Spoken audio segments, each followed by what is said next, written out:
datang dari Taurat. If life has given from the law, maka righteousness datang dari Taurat. Jadi sebetulnya Paulus itu ahli Taurat yang menyingkapkan keterbatasan dan ketidakmampuan Taurat menyelesaikan satu problem yang terjadi dalam diri manusia. Apa itu? Perintah itu betul, kudus, tapi masalahnya manusia ini punya natur dosa. Jadi yang kudus itu nggak bisa dimakan oleh natur dosa ini. Jadi misalnya apa ya? Oke, ini mungkin kurang tepat. Buat panda, dia makan bambu itu, buktinya dia tumbuh. Ya, berarti ada gizinya kan bambu itu. Coba makan bambu, merotol semua gigi kita. Bukan bambu itu nggak ada gizinya, tapi kita nggak mampu mencernanya. Kita nggak bisa, karena tubuh dosa kita ini nggak bisa. Jadi harus diberi manusia baru. Nah, tolong disiapin Stefanik. Nah, apa itu? Kita lihat seorang anak. Begini, saya kasih gambaran. Dia cucu dari almarhum Bapak Yusak Cipto. Dan saya mendapat satu, memang benih yang ditanam melahirkan ada satu cucu yang bangkit dan luar biasa. Yang membuat saya tertarik, anak ini waktu kecil mamanya mati di kecelakaan dan sorry to say ditengarai sebuah konspirasi pembunuhan. Dan ayahnya masuk penjara. Jadi dia growing tanpa ayah, tanpa ibu. Dan secara psikologi, anak ini akan hancur. Anak ini akan kolaps secara mental. Tetapi waktu berjalan, dia membuktikan dia tidak hancur. Dan dia cerita sampai diundang di PBB. Gimana caranya kamu mengalami itu? Kuncinya, dia jalan dengan satu pribadi. Bukan belajar ilmu moralitas. Saya harus jadi anak baik, saya harus kudus. Bukan. Dia jalan dengan satu pribadi yang hadir dalam hidupnya. That's the principle. Silakan ditayangkan. Jalan sama Tuhan itu sangat seru, asik. Jangan lewatkan kesempatan untuk engkau bisa berjalan sama Tuhan. Untuk engkau bisa mengalami Tuhan lagi dan lagi. Itu yang akan membuat hidupmu sangat berwarna. Karena jalan sama Tuhan itu lebih dari apa. Saat saya kecil, saya tahu saya akan jadi seorang hamba Tuhan. Tuhan udah bilang, nah aku mau kamu jadi hamba Tuhan. Tapi waktu saya umur 10 tahun, tiba-tiba mama saya, seminggu sebelum mama saya ulang tahun, sehari sebelum mama saya ulang tahun, mama saya pergi ke Jakarta. Dari Jakarta dan mama saya pulang ke Bandung. Perjalanan pulang mama saya mengalami sebuah kecelakaan besar. Mama saya mengalami sebuah kecelakaan besar, saya umur 10 tahun. Hari itu saya masih kecil. Saya siapin kado buat mama saya. Saya siapin hadiah buat mama saya. Saya bilang, mama ini buat mama. Tapi di hari sebelum mama saya ulang tahun, mama saya meninggal. Mobilnya nabrak, kepalanya pecah, dan meninggal dunia seketika di tempat. Hari itu saya datang ke rumah duka membawa hadiah surprise buat mama saya. Dan saya bilang, happy birthday, Ma. Saya taruh kado itu di dalam peti mati. Peti mati udah ditutup, kenapa? Karena darahnya terlalu banyak, itu udah gak bisa diformalin, udah hancur badan. Dan saya masih ingat di tengah, di depan peti mati itu, saya pegang peti mati itu dan saya nyanyi,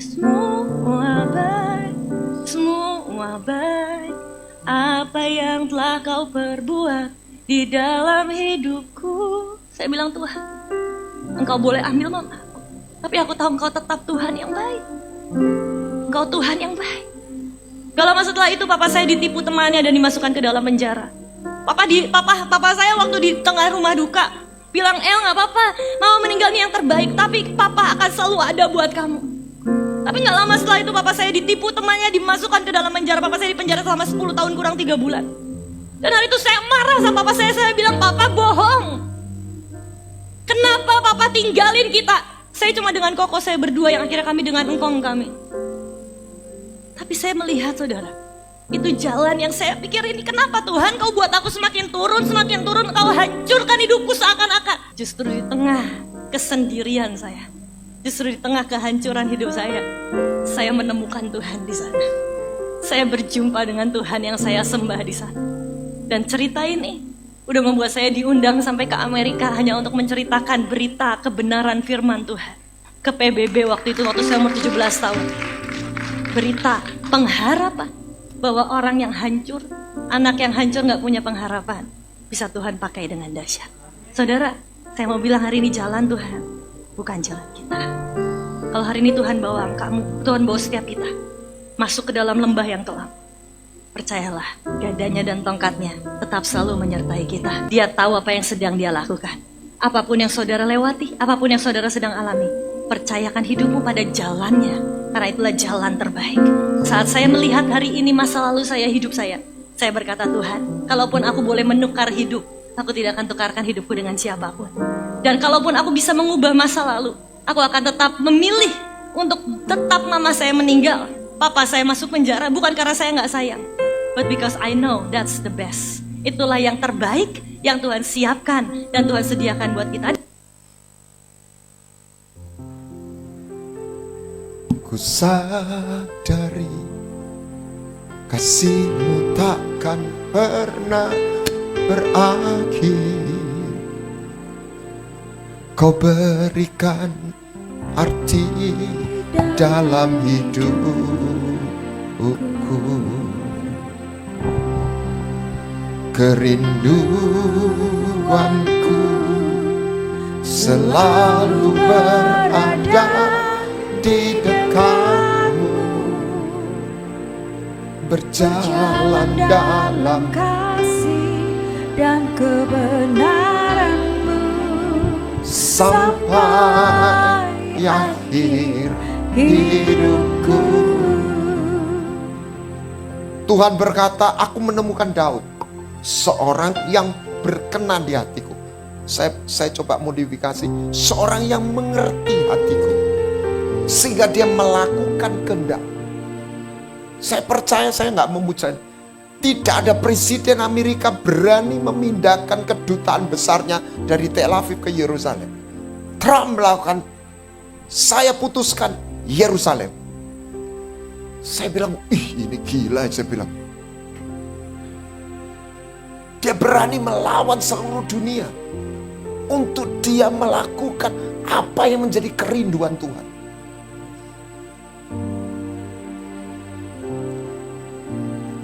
Biarlah kita rindu menjadi orang yang menangkap hati Tuhan dan mau melakukan apa yang menjadi kerinduan Tuhan.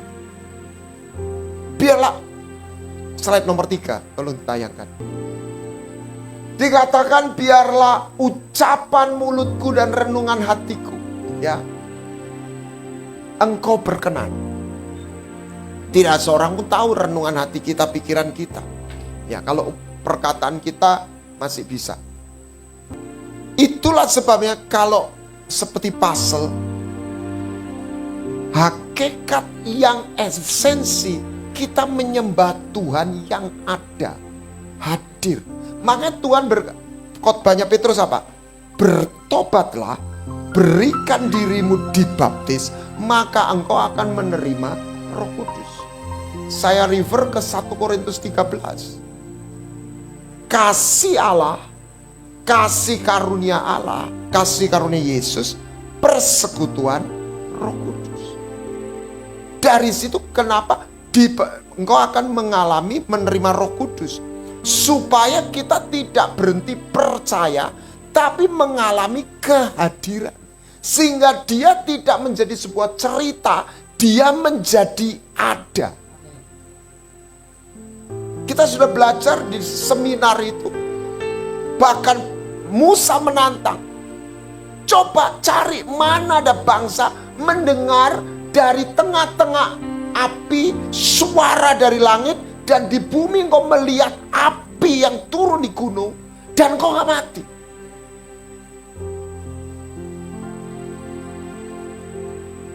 Dan konon waktu gereja mula-mula, ratusan orang menerima kunjungan Yesus. Saya bersyukur salah satu di tengah, salah satu titik krisis hidup saya, Tuhan menghadir. Saya bukan orang yang pelihat, tapi di tengah krisis hidup saya mengalami penglihatan. Saya melihat dia hadir, dan saya seperti yang Benin bilang, di situ titik saya tidak sedang ngomong sama Tuhan, saya sudah mendengar dia ngomong sama saya. Saya nggak terlalu tertarik, selalu orang bilang Tuhan bicara, Tuhan bicara. Ya. Tapi malam itu sungguh saya mendengar dia ngomong satu demi satu. Sampai hari ini saya tidak pernah lupa dia ngomong apa. Dia ada. Marilah kita jangan terjebak beragama Kristen. Kita harus menemukan Injil Yesus Kristus. Musuh terbesar Injil itu apa? Agama. Saya khawatir termasuk agama Kristen. Mungkin istilah ini kurang tepat. Siapa yang menyalibkan Yesus? Apa mereka aliran sesat? Apa doktrin mereka sesat? Yesus sendiri berkata, ikuti ajaran mereka. Ahli Taurat, mereka menyembah secara konsep Tuhan yang sama. Betul nggak? Persoalannya, Tuhan bilang, engkau belajar kitab suci, tapi engkau nggak pernah datang sama aku. Ketika gap ini nggak ada, maka urusan babi bisa membuat orang keluar dari iman. Bayangkan, ini anak pendeta. Artinya apa? Saya tidak tahu apa yang terjadi di gereja itu. Artinya kekristenan dibangun oleh sekedar sebuah khotbah, sebuah doktrin, sekedar sebuah cerita demi cerita. Betul nggak?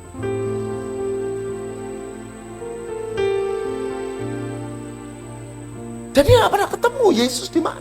Dia hanya lihat peraturan demi peraturan. Sayang dia nggak dengerin seminar 3 State of the Word.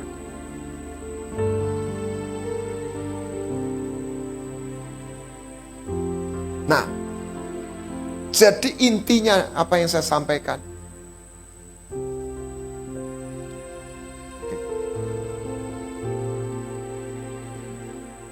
Kita diajak jalan.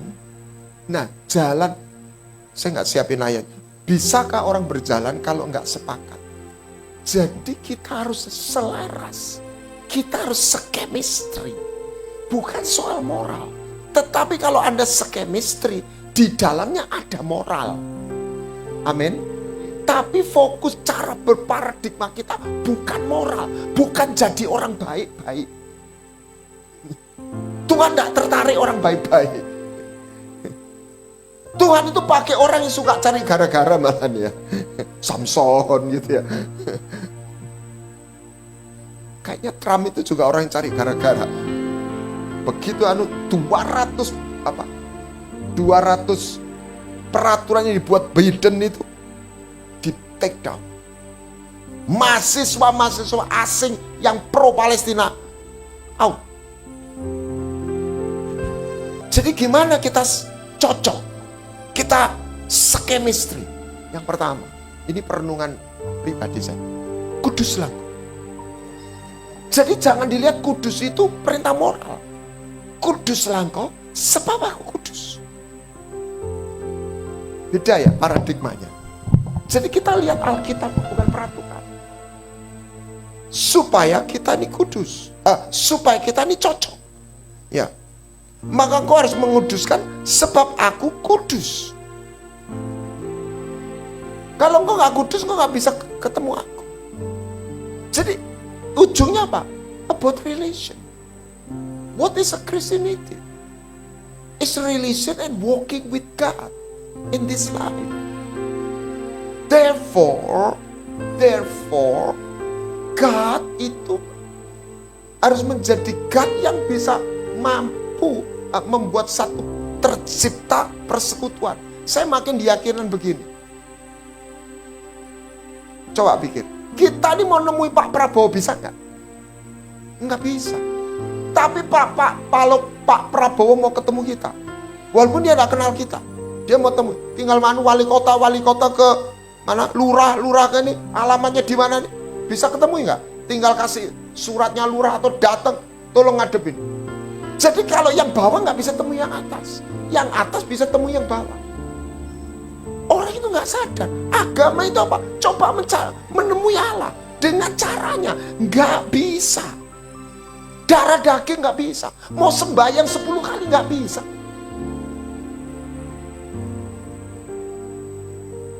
Kita sudah belajar apa itu Natal. Surga yang transenden, yang nggak terjangkau, dia berkunjung. Ini loh berita baiknya. Oh, dia berkunjung ke bumi. Loh kan 2000 tahun yang lalu. Enggak. Setelah berkunjung dia buka jalan tolnya. Itulah keimaman tabernakel. Ibrani 4. Makanya ayat demi ayat itu gandeng. Dia imam besar yang melewati, pass through heavens, level to level, sampai ke tahta surga. Dan dia membuka portalnya. Sehingga Roh Kudus turun, kunjungan itu berlanjut karena jalan tolnya udah dibuat. Marilah kita menghampiri tahta kasih karunia. Itu frame-nya itu seperti itu. Mari kita temukan Injil Yesus Kristus. Everyone. Itu bukan monopolinya Stefani. Setiap anak Tuhan, Anda bisa mendapat kunjungan, kehadiran, intervensi dalam hidup. Nah, bukan hanya perjumpaan pertama, sebab sebagian orang perjumpaan pertama setelah itu gone. Kenapa? Karena dia nggak pernah nyocoki Tuhan. Dia nggak pernah menselaraskan diri. Yang dia minta, Tuhan nyocoki dia. Nggak bisa, saudara. Sehingga yang terjadi, Tuhan masih cinta, Tuhan tetap cinta, yang dia terima adalah hanya pertolongan. Atau kadang-kadang dia sudah lewat. Karena dia sudah terkunci oleh satu tatanan yang lain. Karena dia nggak tahu. Nah, kuduslah engkau sebab aku kudus. Jadi ini bicara kecocokan, bukan bicara moral. Yang kedua, biarlah engkau murah hati. Lukas 6:3, biarlah engkau murah hati sama seperti Bapamu murah. Katakan kanan kiri, jangan medit. Sebab Tuhan tuh gak medit. Gitu loh. Simple. Ada orang itu nyembah, aktif, medit tapi gak cocok, saudara. Nangkep ya? Ini soal hati Tuhan. Siapa yang mau cocok sama, belajar cocok, kita kan enggak. Kita yang nyocoki Tuhan, jangan Tuhan yang suruh menyesuaikan sama kita. Gitu loh. Lah banyak lagu, sertai aku di jalanmu. Ya kelihatannya baik, tapi enggak tabiah itu, gitu ya. Jadi Tuhan yang suruh ngikut kita di jalannya, sertai ya Tuhan, aku mau jalan ke sini.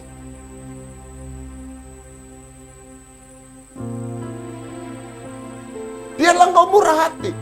Siapa orang non Yahudi pertama yang dibaptis? Cornelius.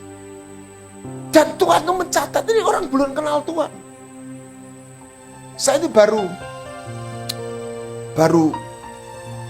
ngisi Bogajaya, Betani Bogajaya. Dia cerita bagaimana dia diberkati sampai gitu. Dia cerita ada bakul yang tidak laku, ditipu gitu ya. Ya sudah tak belinya. Waktu itu dia belum sekaya ini gitu loh. Dan dia tiap minggu, tiap anus dia selalu beli dan sebagainya. Tapi di situ tiba-tiba dibukakan, usahanya jadi luar biasa. Saya bilang wow. Nah, ini orang gak kenal Tuhan. Tapi dia banyak memberi sedekah kepada orang Yahudi. Dan itu ada hukum, siapa yang memberkati keturunan Abraham, dia diberkati. Nah, sampai malaikat berkata, sedekahmu itu sudah naik ke hadirat Tuhan. Ini belum kenal Yesus loh, belum dibaptis loh.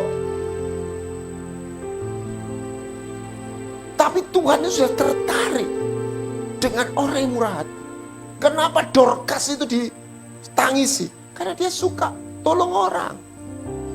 Amin.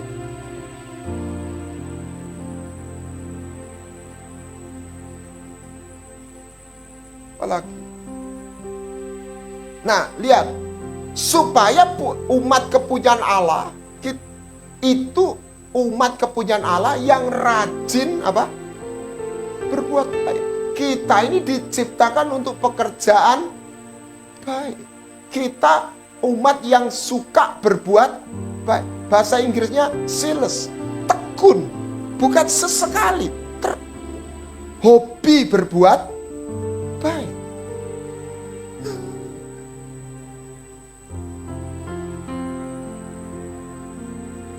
Jadi baik untuk pekerjaan Tuhan maupun untuk manusia. Amin.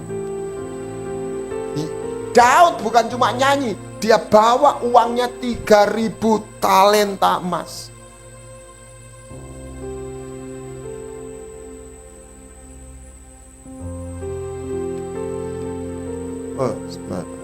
Yang ketiga apa?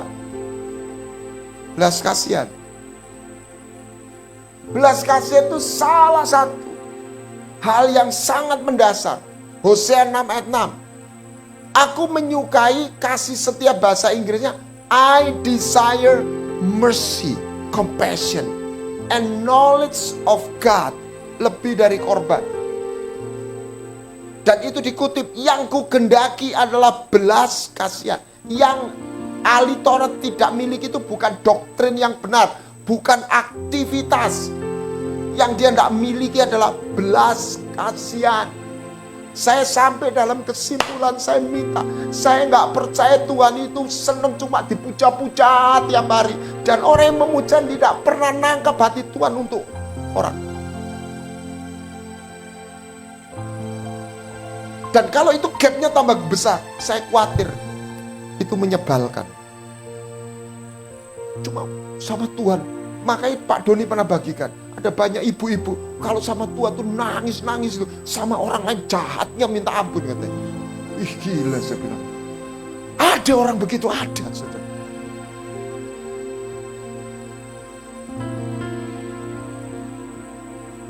Saya nggak percaya itu sudah ahli nangis. I don't believe it style anymore.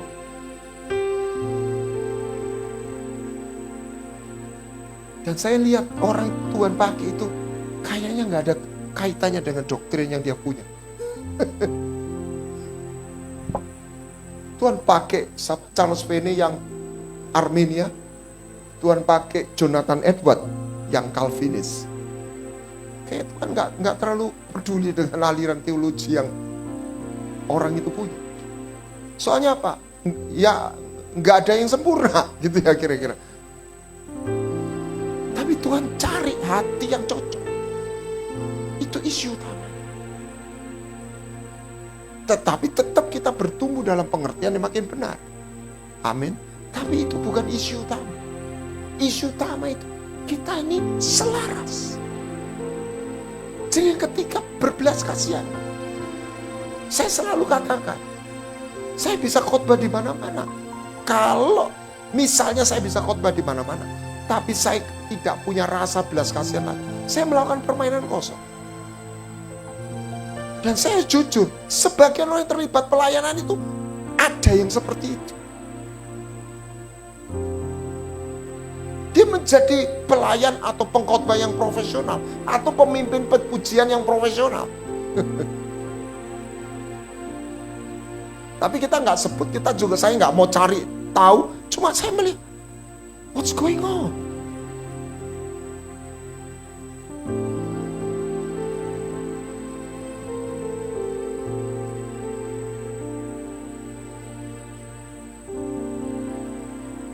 Kita sudah belajar. Supaya mereka memiliki hidup. Yohanes 3:16. Lihat, statementnya Tuhan. Pertama, waktu dia bicara puasa 40 hari. Apa? Pemulihan. Roh Tuhan ada padaku. Dia mendapat mandat. Mandat bukan untuk aku sekarang berkuasa. Untuk membawa berita baik, good news.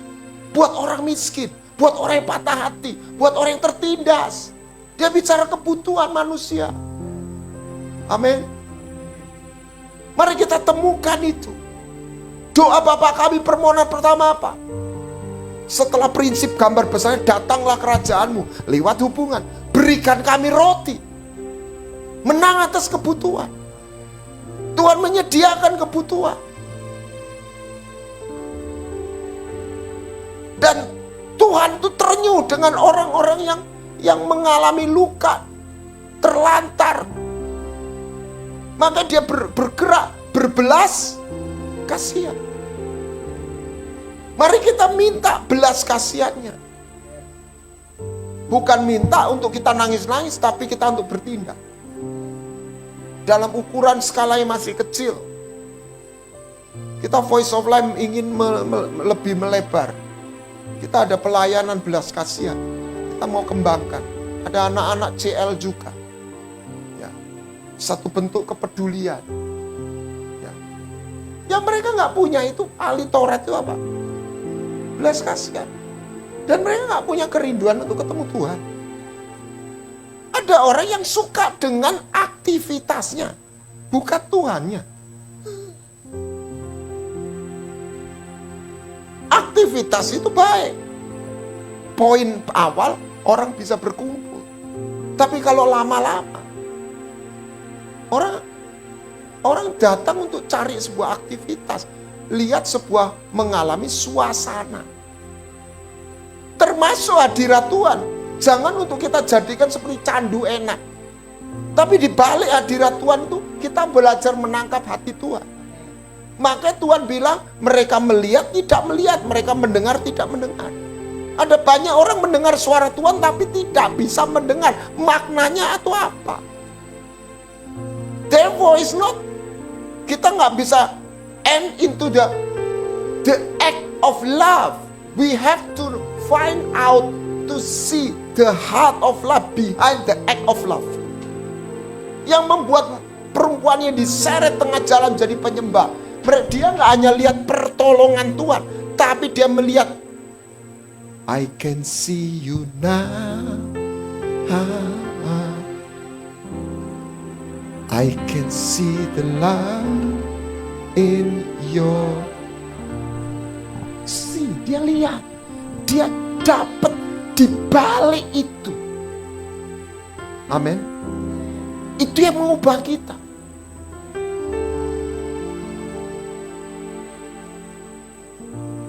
Saya menulis buku pemberi atau pengambil. Dan saya pernah bagikan satu orang, dia bilang, Pak, jujur aku gak bisa tidur. Itu orang Betani dan dia sudah pegang capang jadi gembala. Tulisan Anda itu menggoncang iman saya. Merubah doktrin saya. Menggoncang doktrin saya. Saya gak ngomong kita gak selamatkan. Kita selamat bukan karena iman, karena perbuatan. Tapi saya cuma sajikan ini ada di Alkitab. Saya percaya kita selamat karena iman. Tapi catat baik-baik, iman yang adalah iman, bukan hanya sekedar percaya konsep. Adakah kita, Anda dan saya punya iman? Karena bukti iman itu perbuatan. Ketika akulah kepedulian. Percayalah, kita tidak diminta peduli melampaui kekuatan kita. Level to level. Mulai dari kecil aja. Kepedulian di sekitar kita.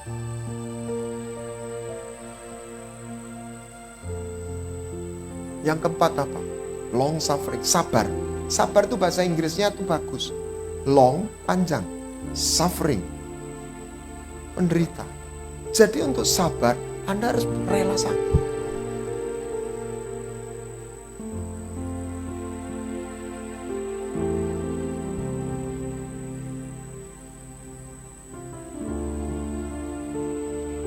Dan waktu Tuhan mendeklarasikan dirinya, salah satu, Tuhan penyayang, pengasih, full of compassion and long suffering. Makanya dia Tuhan yang mengagumkan. Paulus berkata, Allah menaruh kesabaran yang besar kepada benda-benda kemurkaan. Ada orang jahat itu gak mati-matian. Dan Paulus itu sadar Tuhan itu betul-betul menunjukkan kesabaran kepada saya. Dia mafia agama. Jadi dia penghujat. Saya percaya dia bukan hanya menghujat. Dia bunuh beberapa orang, cuma gak terlalu tercatat. Saya gak tahu yang tadi. Dia bukan orang biasa. Dia udah masuk dalam seorang. Orang mafia itu beda dengan orang biasa. Makanya dia adalah warrior. Salah satu saya temukan begini. Dia dilempari batu karena dia ngajak debat dan sebagainya. Sampai seperti orang mati. Saya nggak tahu dia mati atau seperti orang mati. Walaupun seperti orang mati, tapi orang sudah nganggep mati. Itu benar-benar geletak, berlumuran darah, dan tidak bisa gerak. Mungkin sudah tidak ada nafas. Orang keluar, pergi semua, dibiarkan. Waktu orang pergi, dia nggak mati, dia bangun. Bisa dia mati, hidup lagi. Bisa dia nggak mati, nggak jadi. Saudara, kalau saudara, ini jadwal pelayanan, misalnya saya ke Semarang ini, dilabrak orang di Solo gitu. Kira-kira kalau saya geletak di mana? Saya lanjut Semarang atau istirahat dulu lah, gitu ya. Coba pikir. Saya baca, makanya saya kadang-kadang baca Alkitab tuh pakai imajinasi. Saya dapat ini, gila ini orang, saya bilang. Dia lanjut loh. Dia nggak cancel schedule-nya loh. Kalau ini jadwalnya ditelepon ini ada HP. Gimana? Oke, aku lanjut gitu. Nyampe lah. Beda dengan Petrus. Ini ayam aduan benar. Tuhan tuh cari ayam aduan loh. Itu Trump itu ayam aduan. Gak ada takutnya. Petrus masih belum kelas itu. Dia bisa takut. Dia bisa. Paulus gak ada mundurnya. Petrus masih bisa takut sama orang Yahudi aja. Sampai ditegur di Galatia itu. Karena dia nggak mau bergaul sama orang non Yahudi. Karena orang Yahudi itu rasis. Paulus langsung ditegur Petrus. Dia masih bisa nyangkal, bisa katanya Delorosa itu dia sempat lari, baru kembali lagi. Paulus gak ada mundur. Dinubuati sama anaknya Nabi Agabus, orang ini banyak, kamu jangan nyusahin saya. Gitu.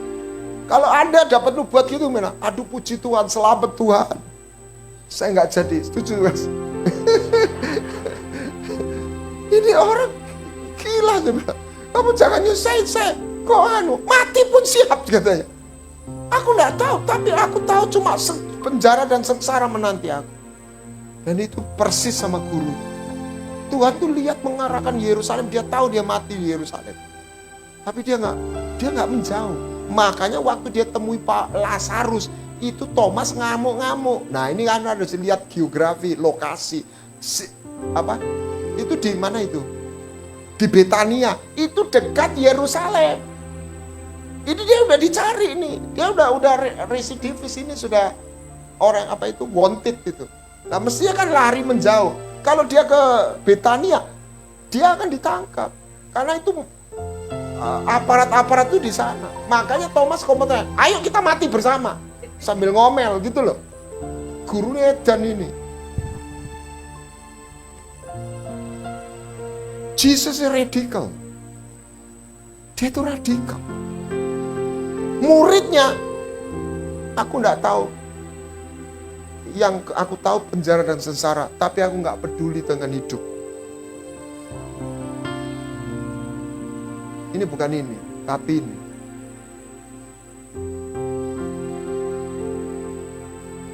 Mana? Ini nanti ke sini ya. Dia adalah warrior. Dia suka dengan orang yang mau berjuang sama dia. Amin. Warrior.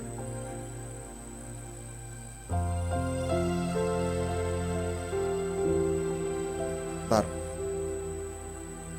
Nih. Yesus mengarahkan pandangannya. Ini warrior semua. Mari kita ke Yerusalem. Dia akan dihukum mati. Paulus muridnya sama. Aku gak menghiraukan nyawaku asal aku mencapai garis akhir. Sorga itu pejuang. Makanya begini. Patriotisme gak pernah lahir dari membership. Hari ini kita berhenti. Anggota mana itu terlalu dibesar-besarkan. Dan tidak bisa keluar dari situ. Itu dikurung. Jiwa itu bukan milik pendeta, milik Tuhan. Patriotisme, daya juang, semangat juang, itu hanya lahir dari apa? Citizenship. Anda tahu orang Israel itu, di luar negeri Eropa gajinya 70 juta, 100 juta. Negaranya perang. Dilepas kerjanya, pulang, perang. Coba Anda dan saya sebagai Indonesia bisa mikir gitu. Ngapain kita pulang? Betul nggak? Karena kita nggak pernah kenal patriotisme. Saya baru generasi hari, tapi tanya angkatan 45. Tahun 28 dengan sumpah pemudanya. Saya bersyukur saya datang ke UC. Saya ada cucunya Pak Soekarno, ada cucunya yang punya pegangsaan Timur 56 tahun sejarah Sumpah Pemuda. Itu orang Chinese. Dan sejarah itu nggak fair. Kontribusi orang Chinese itu dihilangkan. Padahal banyak pejuang-pejuang yang berdarah Chinese. Itu dia persembahkan sebagai museum Sumpah Pemuda. Itulah dijual berapa belas miliar atau puluh miliar. Kenapa? Negara. Patriotisme berhenti sekedar kita nih menidenya aku anggota jemaat AB. Itu bukan salah loh ya. Jangan salah ngerti loh ya. Itu fine. Itu baik. Tapi itu bukan esensi. Esensinya Anda itu anak kerajaan. Makanya nggak ada nasional, nggak ada patriotisme. Padahal Tuhan tuh cari pejuang. Lihat, siapa dia? Salah satu. Jangan ngomong laki aja, perempuan. Itu Esther. Esther tuh punya semua yang Tuhan, bukan Tuhan, perempuan inginkan. Cantik, bojone sugih. Ya toh? Wis ayu, bojone sugih. Kayaknya kalau pesta 6 bulan. Saya pesta sehari atau duitnya banyak itu saudara. Ya kasih ya. Itu 6 bulan. Sak negara dijamu. Anda bayangkan itu berapa triliun itu. Lebih dari APBN-nya Pak Prabowo itu makan gratis. Anda bisa bayangkan kayanya siapa? Suaminya Ahasiveros itu. Coba Anda jadi Esther. Ngadep rojo. Ini gak oleh ini. Gak waktu nih. Tapi ini sudah urgent ini. Keputusannya sudah mau jalan ini. Ya wis, poso 3 hari. Taruhannya nyawa. Kenapa? Karena protokoler istana, kalau raja duduk di mana? Ditata. Orang datang itu dianggap bermaksud jahat. Karena nggak dipanggil. Raja harus dalam full security. Bayangkan orang seperti Trump itu, dia dijaga bodyguard. Anda mau halo, oh nggak bisa saudara. Kalau Anda memaksa gitu, wah aku mau cuma nyopo loh, bisa dijejak saudara. Masuk lagi ditendang. Itu protokol negara. Dan di situ bukan ditembak kalau hari ini. Kalau itu di One Night with the King itu pedangnya keluar, sabet habis. dalam satu radius datang mendekat sabet. Kecuali raja itu berikan gerasi, amnesti, jalur beda dan ulurkan tongkat. Itu taruhannya. Jadi dosanya Esther sama Wasti dipanggil nggak datang, Esther nggak dipanggil datang. Fatal mana? Fatal Esther. Anda bayangkan kalau Anda jadi Esther kembali, maju enggak? Iki enak urip gak ono sing enak dhek. Tiap hari mandi susu kita kan Miss opo? Itu Harvey Muiz dengan Sandra Dewi seperti hidup seperti satu cerita. Dan saya ingin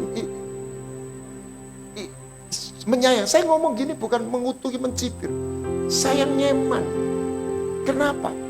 Makanya nggak semua keuntungan itu harus bisa kita ambil. Dan di tengah-tengah dia mungkin bisa cerita, oh ini berkat Tuhan. Siapa bilang berkat Tuhan? Sebuah sistem yang korup. Dan saya nggak percaya Harvey Muiz itu merugikan 300 T. Dia hanya operator dari satu kekuatan yang nggak kelihatan, yang nggak tersentuh maksud saya.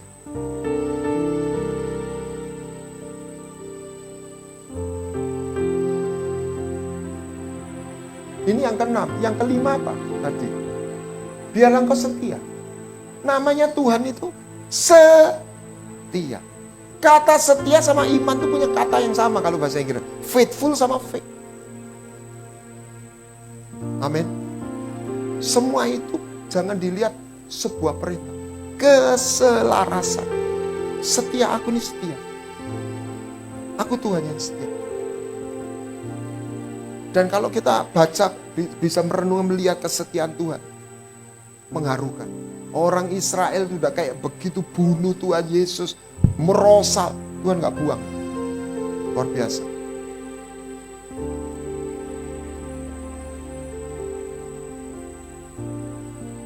Apa yang dicari? Banyak orang menyebut dirinya baik hati, tapi orang setia. Siapa yang mendapatkan? Yang dikehendaki dari hamba itu adalah dapat dipercaya, setia. Yang terakhir,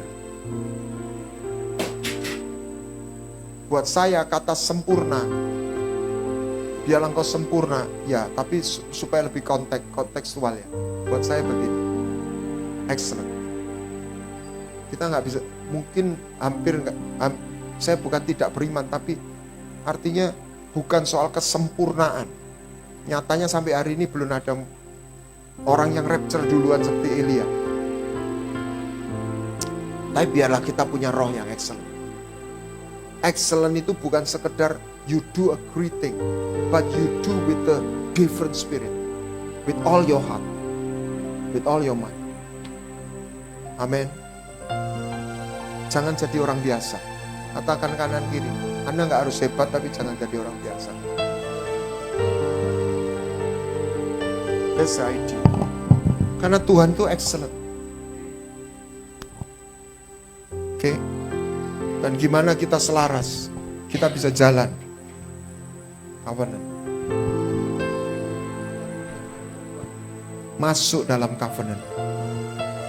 Jangan berhenti dalam dimensi pengampunan dan pertolongan. Pertolongan dan pengampunan tidak membuat Anda kenal jalan.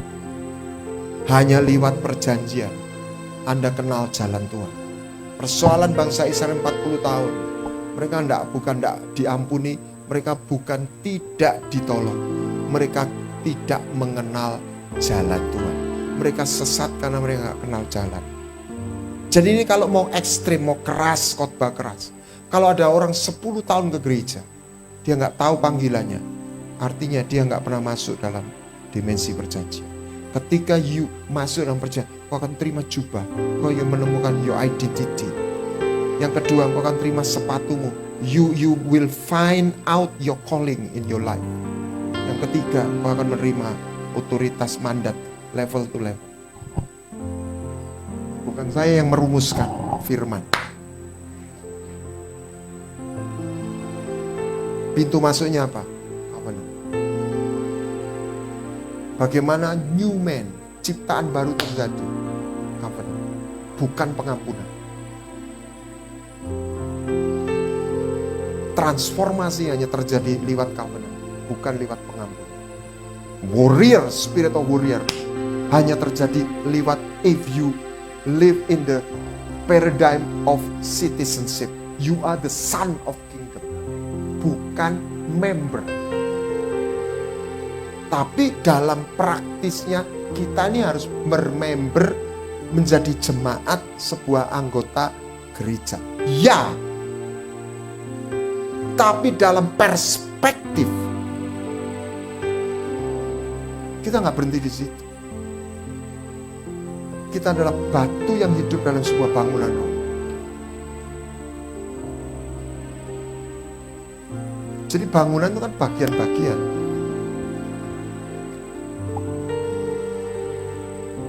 It's about kingdom.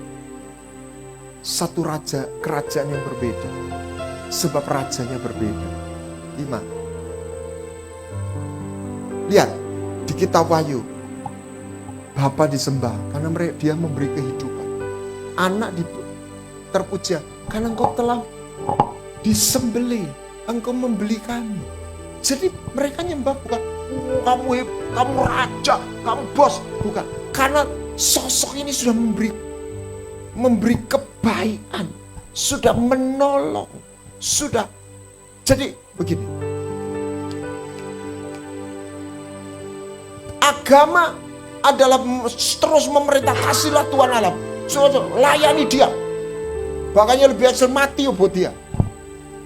Injil apa? Satu pengalaman, kita bisa diberi hati rela mati karena kita di awalnya kita mengalami dicintai Tuhan. Jadi bukan mencintai Tuhan dulu. Kalau ngotot mau mencintai Tuhan, itu jadinya fanatisme. Kita harus mengalami kehadiran dan kasih Tuhan. Catat, saya belajar berusaha mencintai Tuhan. Saya enggak separuh-separuh lah. Yang paling didik ya lumayan lah, gitu ya. Tetapi saya tidak berani mengandalkan dalam perjalanan iman saya kasih saya sama Tuhan. Yang saya andalkan adalah kasih Tuhan sama saya. Kasih saya ini gampang merocot, saudara. Contohnya sudah ada, Petrus itu. Siap mati, bos. Tapi jangan bilang, aku setia. Tidak bisa. Beri aku anugerah untuk aku setia. Bukan kita yang mengasihi Tuhan. Tuhan mengasihi kita. Nah, dari kasih kita bisa lihat enggak? Kita bisa nangkep enggak hati Tuhan? Seberapa kasihnya? Bukan cuma lihat perbuatannya. Di balik itu, di situ kita dapat satu kekuatan untuk menyerahkan diri kepada Dia. Di situ lahir, aku mau menyenangkan, aku mau jadi pejuang, aku mau mengambil bagian, aku mau setia. Dari situ lahir. Aku mau cocok sama Engkau. Aku mau kudus. Masuk dalam perjanjian. Saya rindu ada kita punya satu kumpulan di mana terjadi transformasi lewat perjanjian. Apa bedanya? Pengampunan. Satu orang yang mati menyerahkan diri. Perjanjian, dua pihak harus mati.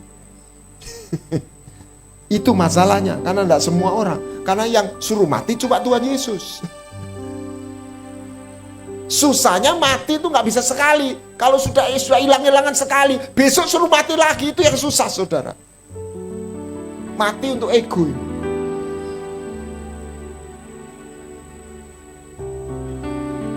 Itulah Roh Kudus, yang hanya lewat Roh Kudus yang memabukkan kita. Dia raja yang berbeda. Dia nggak bikin kita jadi budaknya. Dia mengasihi kita, menerima kita apa adanya. Katakan amin. Tapi dia juga mengasihi kita dan tidak membiarkan kita tetap apa adanya. Kita mau diubahkan menjadi serupa, selaras dengan dia.